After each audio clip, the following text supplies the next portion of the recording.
ఇంట్లోనే హెల్దీగా oats banana cake అయితే చేసేసాను. అద్భుతంగా వచ్చింది. నా కజిన్ చెప్పిందనమాట. అండ్ శ్రేయాంశి బాదం పప్పు తినట్లేదని చెప్పేసి నేను ఇలా పౌడర్ చేద్దామని ఫిక్స్ అయ్యాను. అండ్ షుగరు బెల్లం బదులు ఇలా నేను డేట్ సిరప్ అయితే వాడుతున్నానండి, ఖర్జూరం సిరప్.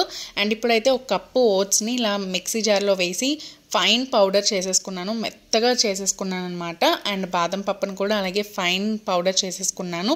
దాని తర్వాత ఈ రెండింటిని మిక్స్ చేసేసానండి.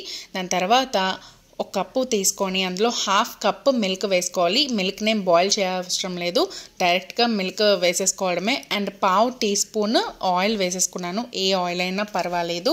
అండ్ మీకు షుగర్ సరిపడినంత వేసుకోండి.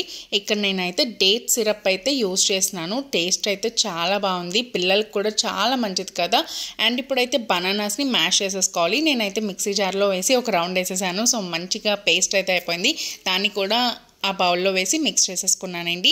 దాని తర్వాత ఇందాక ఆల్మండ్స్ను బాదం పప్పు ఓట్స్ పౌడర్ చేసుకున్నాను కదా, అది కూడా వేసి మిక్స్ చేసి 1 టీ స్పూన్ అంటే ఒక చిన్న teaspoon baking powder, half teaspoon ఏమో బేకింగ్ సోడా వేసి బాగా మిక్స్ చేసేసుకోవాలి. కట్ అండ్ ఫోల్డ్ మెథడ్లో చేసుకున్నా పర్లేదు, నార్మల్గా మిక్స్ చేసుకున్నా పర్లేదు. అండ్ ఇప్పుడు అదైతే కేక్ బ్యాటర్ అంతా కేక్ టిన్లో వేసేయాలండి. దానికి ముందుగా ఆయిల్ ఆర్ బటర్ ఏదో ఒకటి రాసుకుని లేదా బటర్ పేపర్ పెట్టుకోవాలి. అండ్ మైదా అయితే జల్లీ చేసుకున్నాను. అండ్ బ్యాటర్ అంతా అందులో వేసి 3 టైమ్స్ ఇలా ట్యాప్ చేసేసుకోవాలి, ఎయిర్ బబుల్స్ ఏమైనా ఉంటే పోతాయి. అండ్ ముందుగా ప్యాన్ అయితే ఒక 5 మినిట్స్ ప్రీ హీట్ చేసుకోవాలి. దాని తర్వాత కేక్ని నేను పెట్టేసుకున్నాను, అది రెడీ అయిపోయింది. బట్ ఏంటి ఇలా వచ్చింది అనుకుంటున్నారా, నేను అది కూడా చూపిస్తున్నాను, ఎందుకంటే మీరు కూడా ఎప్పుడు కన్ఫ్యూజ్ అవ్వదు కదా చేసినప్పుడు. అండ్ పొంగింది, నా చిన్నది అయిపోయింది అనమాట గిన్నె, అందువల్ల. బట్ ఈవెన్ నేను వీడియో అప్లోడ్ అయితే చేశాను మీకు అర్థం అవ్వాలని చెప్పి. చాలా బాగా వచ్చింది. నచ్చిందా మరి?